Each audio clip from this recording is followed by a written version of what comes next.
खबरों में आगे बढ़ेंगे। दिल्ली में एक्यूआई बहुत खराब श्रेणी में पहुंचा। राष्ट्रीय राजधानी में स्मॉग की परत छाई हुई। अगले 6 दिनों तक आबो हवा और खराब होने की आशंका है। लोगों को सांस लेने में दिक्कत हो रही है। तो आपको बता दें, जहां एक बार फिर से लगातार एक्यूआई बढ़ता हुआ नजर आ रहा है, ऐसे में आपको बता दें अगले 6 दिनों तक आबो हवा और भी खराब होने की आशंका है। लोगों को सांस लेने में दिक्कत हो रही है। तो राष्ट्रीय राजधानी में स्मॉग की परत छाई हुई है। तो बताएं आपको, जहां दिल्ली में एक बार फिर से एक्यूआई बढ़ा हुआ है, ऐसे में एक्यूआई फिर से एक बार खराब श्रेणी में पहुंच गया। लोगों को सांस लेने में दिक्कत हो रही है।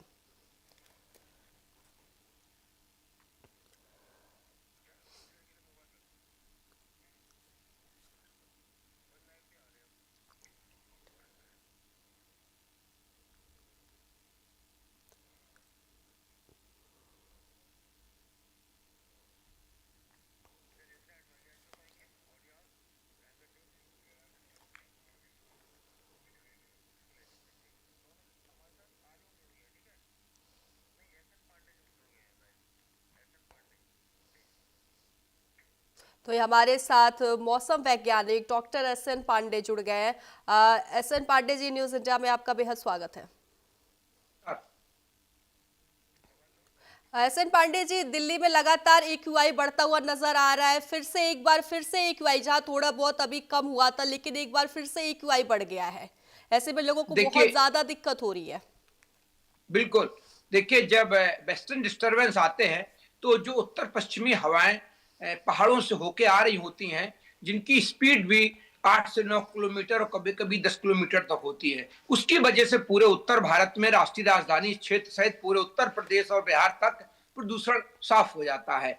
लेकिन जैसी इन हवाओं की गति कम होती है और एक साइक्लोन बन जाता है जो इन हवाओं को आने से रोकने लगता है, तो अभी फिलहाल 2 से 3 दिन या 24 से 48 घंटे तक ये एक्यूआई ज्यादा रहेगा। और जब ये वेस्टर्न डिस्टरबेंस आगे निकल जाएगा तो उसके बाद फिर उत्तर पश्चिमी हवाएं आना शुरू करेंगी, तो प्रदूषण में थोड़ी राहत मिलने की संभावना बनी रहेगी। लेकिन फिलहाल अभी 24 से 48 घंटे तक दिल्ली का एक्यूआई इसी तरह बढ़ा हुआ रहेगा, क्योंकि हवाओं की गति बहुत कम रहेगी और इन हवाओं पे पश्चिमी विक्षोभ की वजह से रोक जैसी लग जाती है। ये स्थितियां अभी 24 से 48 घंटे तक जारी रहने की संभावना है। इसके बाद भी आप जानते हैं कि जब हमारा तापमान गिरता है तो टेम्परेचर इन्वर्जन हो जाता है, जिससे नीचे की सतह पर ठंडी हवाएं रह जाती हैं और उसके ऊपर एक गर्म हवाओं की लेयर बन जाती है।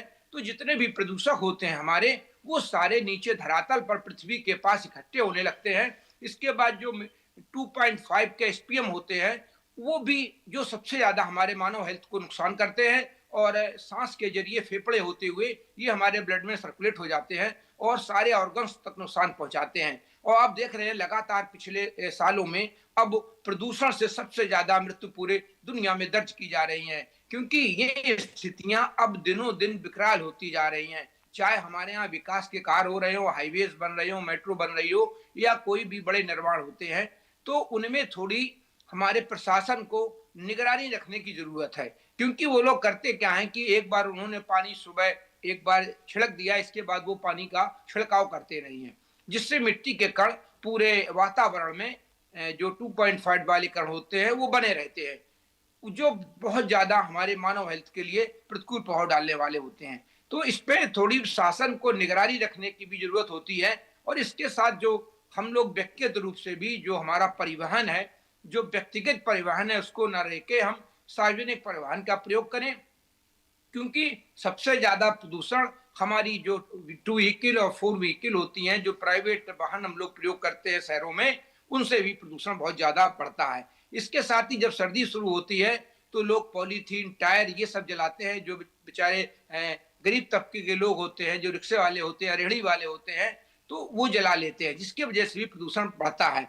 तो ये सारे बहुत से ऐसे कारण हैं जो प्रदूषण बढ़ने में सहायक होते हैं। और मौसम की भी कहीं ना कहीं थोड़ी मार होती है कि तापमान गिरने के साथ साथ ये प्रदूषण नीचे रुक जाता है और वातावरण में ऊपर नहीं जा पाता है। इसी के अपोजिट जब गर्मी होती है तो सारा प्रदूषण ये ऊपर एटमॉस्फेयर में चला जाता है और नीचे धरातल पर, पृथ्वी पर राहत हो जाती है।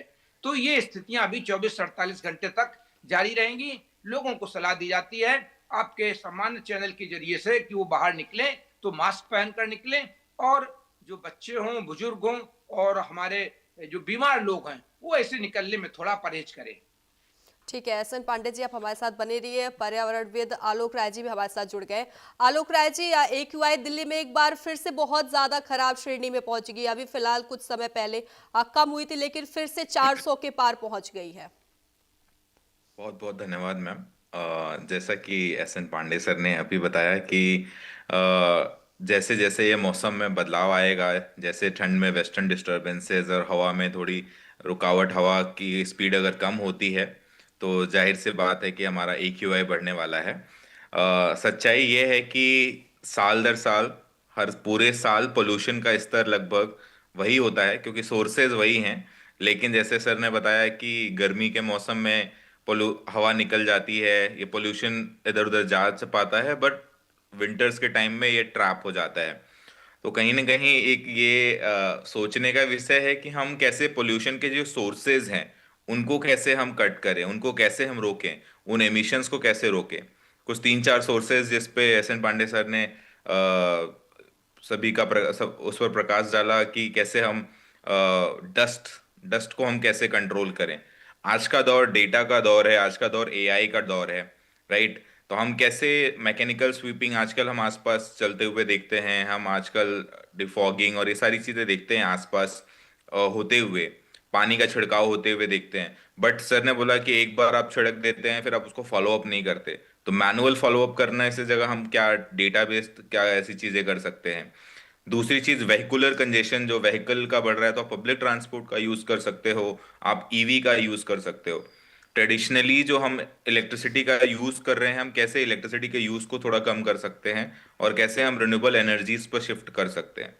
तो कुछ कुछ ऐसे सॉल्यूशंस हैं जो, क्योंकि ये एयर पोल्यूशन की प्रॉब्लम ना केवल दिल्ली की प्रॉब्लम है, पूरे भारतवर्ष में ये प्रॉब्लम की तरह उभर कर गई है। जोग्राफिकल सिचुएशंस की वजह से, मौसम की सिचुएशन की वजह से हम गैस चैम्बर लाइक सिचुएशन में पड़ जाते हैं। तो इट्स इम्पॉर्टेंट दैट कि हम ऐसे क्या सस्टेनेबल सॉल्यूशंस लेकर के आए जिससे कि हमें ईयर राउंड इसका फायदा देखने को मिले। अभी जो भी हम कर रहे हैं, जो भी प्रयास हमारे हैं, वो इमरजेंसी मेजर्स हैं मैम। ठीक है, एसएन पांडे जी, चूंकि पर्यावरण इतना ज्यादा प्रदूषित हो रहा है, एक्यूआई इतनी ज्यादा बढ़ी हुई है, तो जी लोग बीमार भी बहुत ज्यादा हो रहे हैं। अब इस बार लक्षण बिल्कुल। क्या कुछ देखे जा रहे हैं? क्योंकि पहले जो एक्यूआई पिछले साल बढ़ी थी तो लक्षण देखे जाते कि लोगों की आंखों में जलन होती थी, खांसी आती थी, जुकाम। अभी फिलहाल इस बार क्या कुछ लक्षण देखे जा रहे हैं? बिल्कुल, देखिए जो लोग हैं उनको तमाम लंग्स संबंधी शिकायतें होती हैं, चेस्ट की शिकायतें होती हैं। आप देखिए इस समय अस्पतालों में लाइन लगी हुई है, चाहे वो उत्तर प्रदेश के बड़े शहरों और चाहे हमारा राष्ट्रीय राजधानी क्षेत्र हो, सभी जगह ये स्थितियां बहुत बड़ी दयनीय स्थिति में है।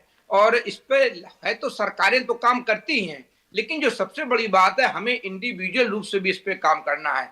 आप देखिए हम लगातार कोयले की अंगीठी जलाते हैं, लकड़ी जलाते हैं, और इसके बाद देखिए जहां तक पराली की बात रहती थी तो पराली की बात तो खत्म हो जाती है अब, क्योंकि सारे फसलें अब उग गई हैं, खेतों में गेहूं बो दिया गया है, चना मटर बो दिया गया है, तो अब पराली की बात तो बिल्कुल खत्म है। लेकिन प्रदूषण बराबर है, क्योंकि लोग किसानों पर भी आरोप लगाते हैं कि साहब पराली जलाई। तो अब पराली की बात इस समय नहीं है। इस समय बात तो जो हमारा व्हीकल्स है, जो हमारा बड़े बड़े निर्माण हो रहे हैं, उनकी वजह से जो 2.5 के कण आ रहे हैं, और इसी के साथ जो हमारी जनरल पब्लिक है उसको हमें जागरूक करना है, जनता को जागरूक करना है। और इसी के साथ जो हमारे स्कूल कॉलेज हैं, जो नई पीढ़ी के बच्चे हैं, यूनिवर्सिटीज हैं, वहां पर भी ट्रेनिंग देना है कि हमें प्रदूषण को किस तरह रोकना है। क्योंकि प्रदूषण रोकने के लिए सरकारें तो काम करती हैं, कम ज्यादा की बात अलग है, निगरानी की बात अलग है, लेकिन इंडिविजुअल रूप से, व्यक्तिगत रूप से अगर हम इस पर थोड़ा सा गौर करें तो निश्चित रूप से हम इस पर थोड़ा सा सुधार आ सकता है। लेकिन होता क्या है कि लोग इस पे बहुत कम गौर करते हैं, लेकिन स्थितियां जितनी विकराल होती जा रही हैं वो निश्चित रूप से हमारे स्वास्थ्य के लिए, हमारे बच्चों के स्वास्थ्य के लिए बहुत अच्छी नहीं कही जा सकती हैं। क्योंकि प्रदूषण के कारण ही अस्थमा के, लंग्स के, आप देखिए कितने रोगी इस समय, सर्दियां होती हैं लाइन लग जाती है, पूरे अस्पताल आपको भरे हुए मिलेंगे। इसके बाद भी जिनको हार्ट से संबंधी दिक्कत है, क्योंकि देखिए जब ब्लड में हमारा 2.5 का कण जाएगा तो वो सारे ऑर्गन्स पर असर करता है, पूरे शरीर के हर ऑर्गन्स पर असर करता है, तो ज्यादा दिक्कत आने की संभावना हो जाती है सर्दियों में। और खांसी जुकाम तो ये तो छोटी मोटी बात है, क्योंकि लगातार आप देखिए हम प्रदूषण में रहते हैं, चाहे वो कानपुर हो, लखनऊ, आगरा या हमारा राष्ट्रीय राजधानी क्षेत्र, सब जगह स्थित यही है। कम ज्यादा हो जाता है, वो बात अलग है कि मौसम हवाएं तेज चलती है, जब उत्तर पश्चिमी हवाओं तेज चलती है तो प्रदूषण थोड़ा कम हो जाता है, लेकिन स्थितियां फिर भी लगातार विकराल बनी रहती हैं, जो हमारे मानव स्वास्थ्य के लिए कहीं भी अच्छी नहीं कही जा सकती हैं। और ये लगातार बढ़ता जा रहा है, ऐसा नहीं कि इसमें सुधार हो रहा हो, ये लगातार बढ़ता जा रहा है। तो जब प्रदूषण इस तरह बना रहेगा तो आप जाइए बाहर, जो ऑफिस जाएंगे, बच्चे स्कूल जाते हैं, और सुबह जब देखिए बच्चे 7 बजे 8 बजे स्कूल जाते हैं तो प्रदूषण सबसे ज्यादा होता है, क्योंकि तब हवाएं धीमी भी होती हैं। हवाओं की जो तेजी आती है वो दिन निकलने के साथ आती है, जो उत्तर और सुबह और हवाएं बिल्कुल धीमी हो जाती हैं, तो दिन चढ़ने पर तो थोड़ा प्रदूषण साफ होता है, लेकिन जब सुबह बच्चों के स्कूल जाने का टाइम होता है उस समय प्रदूषण सबसे ज्यादा होता है।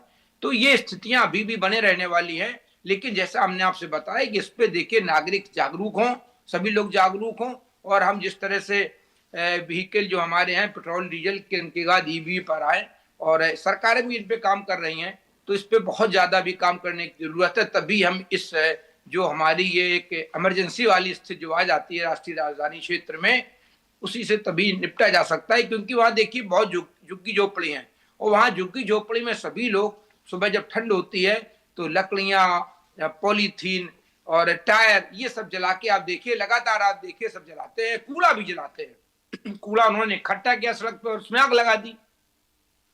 तो प्रशासन को इसी पे निगरानी करने की जरूरत है, इस पे कुछ सख्ती करे प्रशासन, तभी कुछ इस पे किया जा सकता है।